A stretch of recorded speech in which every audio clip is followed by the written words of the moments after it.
ত্রিপুরা বস্তি road piece করতে হবে।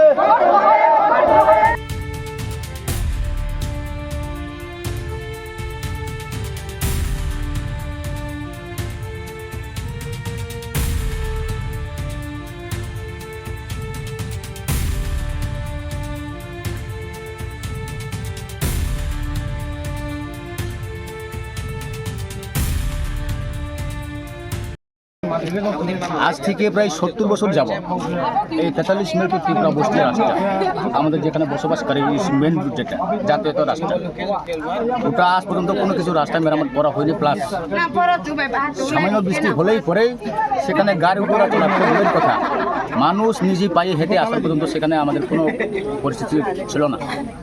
এর জন্য আমরা এত বছর যাবত এখানে বসবাস করার পরও এতগুলো পাপ আমাদের কি হয়েছে, কি পাপ করেছি আমরা?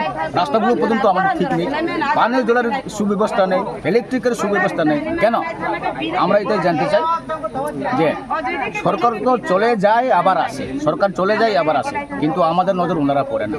আমাদের এই অত এলাকার বাসীর বাধ্যতামূলকভাবে আমরা বাধ্য হয়েছি যে আজকে অবরোধ করে আমাদের কিছু সমস্যার সমাধান কিছু করতে পারে কিনা।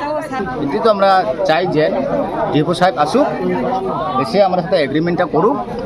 বাস রুট অবরোধ তুলতে তো 1 মিনিট লাগবে, বাস এটাই আমরা।